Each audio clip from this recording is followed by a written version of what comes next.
So this is game 2 of the 6-game match between me and another player in early 2018. So since this is game 2, I'm white and my opponent was black. Again, time control was game in 90 with a 5-second delay. So I started E4, I'm an E4 player, and my opponent played the French E6. This is it's more common definitely as players are over, say, 1400 or so. And it's a counterattacking defense. And I notice a lot of people, they like to play as black. They play E5, C5, or D5 for the main reason that it stops D4. If white is able to play both E4 and D4, they get a good center. And E5, C5, D5, they all stop that in one way or another. E5 stops it because if white plays D4, black can take. C5 does the same thing.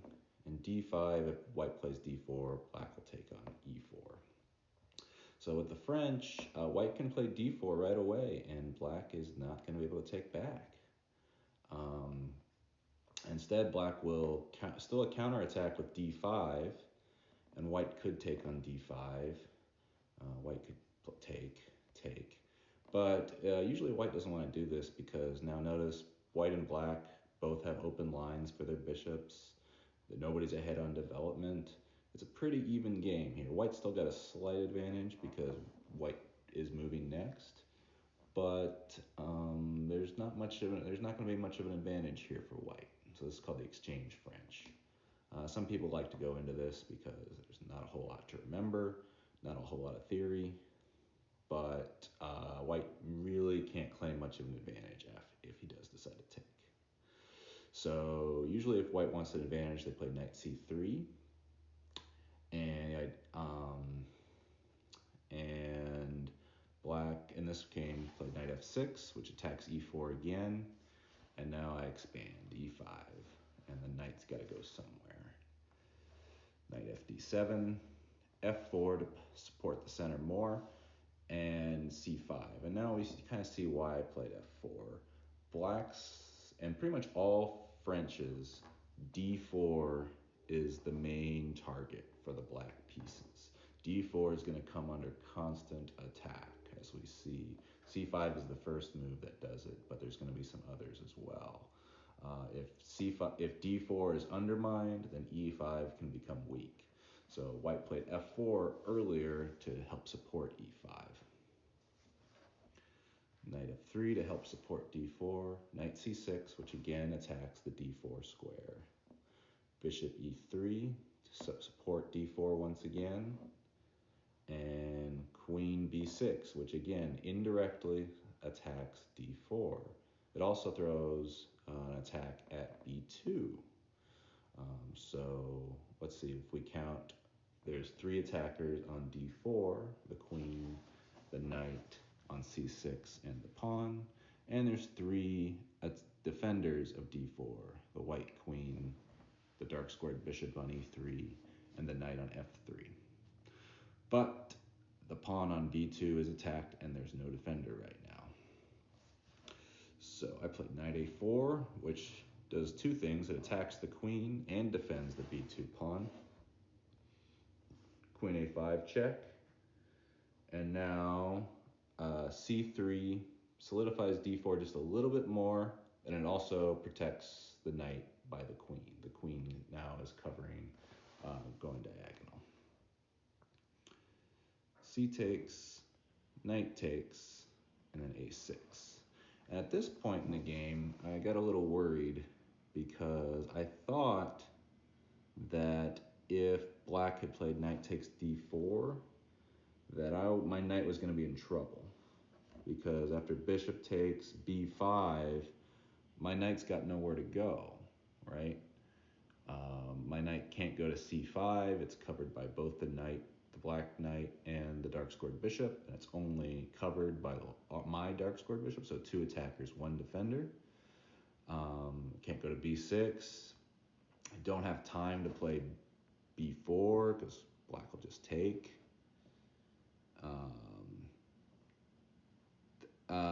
So if I play knight c5, this isn't so bad because take, pork, but then I'm gonna end up losing a couple of pawns, and I'm in serious trouble here. There's a pass pawn on the d file, and then they're gonna have 2 versus 1. So that's gonna be bad. And then even if I do this fork here, this is a little bit better, but it's still going to be a pawn here, right? White's only got 2 pawns and black has 3, so white still lost a pawn. White's still got to defend that pawn, and that pawn's going to be kind of hard to hold on to. So actually, neither of us really went in for this. Black played a6 to prepare d5 first, which means after I took on c6, take, I played b4 first to get the queen out of there and to get a new square b2 for my knight. Queen c7, a3, f6. E takes, knight takes, d3. And now we kind of see one of the problems of the French that black has. The light squared bishop is in prison here. He's got nowhere to go right now. The e6 pawn is blocking him in. The a6 pawn is blocking him in. Black has not solved the light squared bishop problem yet. Black is looking to play e5 pretty soon, and finally that light squared bishop is able to get out, which is what happened. He ended up getting a pretty good game in this. But if that light squared bishop doesn't get out, black's going to have a tough time. Bishop d6, castle kingside, castle kingside. g3, I was a little worried about my f4 pawn because the queen and bishop were attacking, and if the knight moves, then the rook is going to be able to attack f4 as well, so I just wanted to overprotect it. And now black plays e5, which is what they wanted to do. Now that light squared bishop is going to be able to play f takes, bishop takes, bishop f4. Didn't really want any sacrifices on g3. The knight is covering on c3 in case he's targeting that area. Bishop h3. Bishop finally moves. Now bishop takes, queen takes, and now rook e1, queen c7, knight c5. So as the dust clears, the black's light squared bishop has finally gotten out. But the knight is in a really excellent position here because it's near the center. It's attacking a6 and it's controlling a lot of squares up by black's center and back. In fact, white is threatening to take here, although that does take some pieces away from the action on the king side. Rook a e8, and so now it's completely free. I could take with the knight or the bishop. I decided not to take, though, because I was a little worried of their pieces coming down. So queen d2, a5, can't take anymore. Bishop f1, offering to trade the bishops. Bishop f5, and I maneuvered the bishop more to defending the king. Bishop g2. Knight d7, and now white's got a nice tactic here. It is bishop takes d5, check, which wins a pawn. If black decides to take back, this is a mistake. C takes, queen takes, and white can now take advantage of the weak back rank. King's got to go into the corner, and now after rook takes, got to take back, and now the bishop's undefended, and white can take there.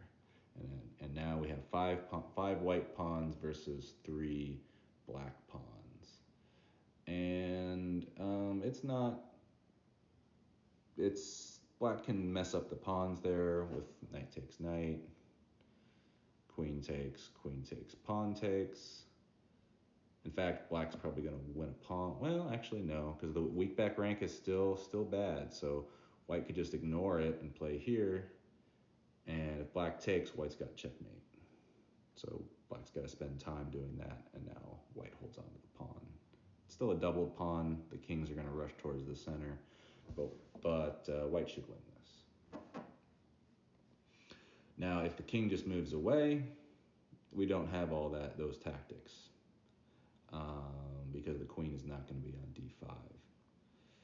So the biggest threat is that the knight is going to take the white knight and mess up the pawns. If white tries to say take on here, take, and now we got a pin, the bishop cannot move because otherwise the queen will be taken. So I'm going to lose that piece after all if I try to take there.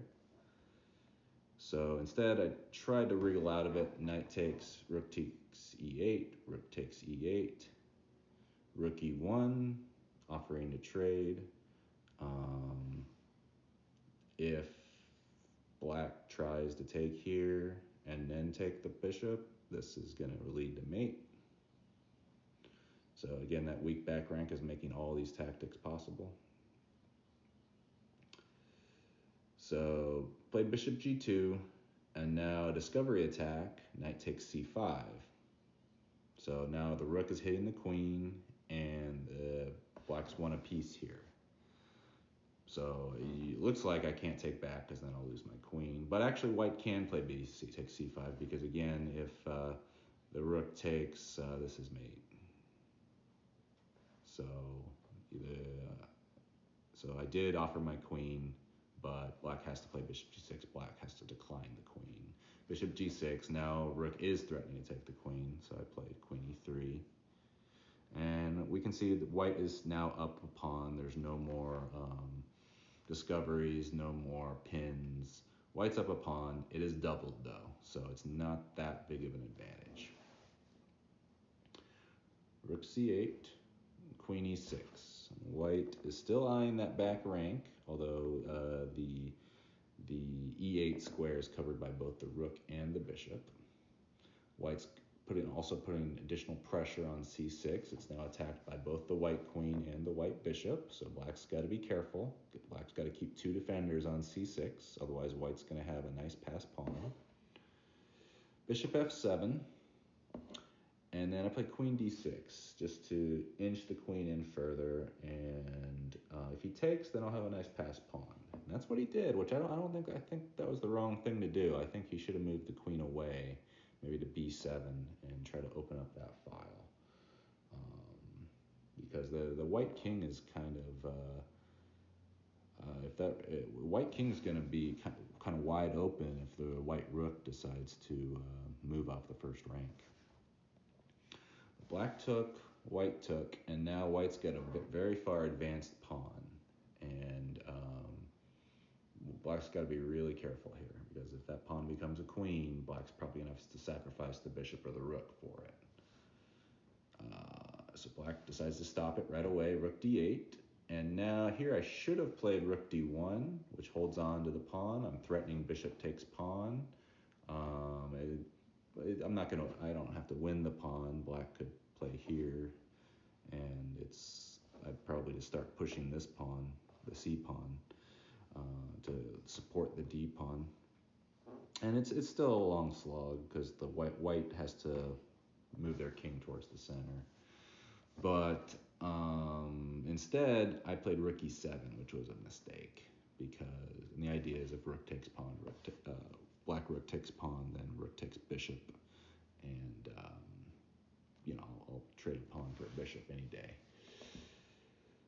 But black did not handle it correctly. Black played bishop d5, which loses, because after bishop takes, pawn takes, d7, threatening rook e8 check, which which will make black take my rook, and then I will queen. And even though black, it won't be checkmate because black could say, play h6 or something like that, it's still, I'm going to be up a queen, a full queen, and then I can pick off pawns, make a second queen if I need to, or just checkmate with king and queen.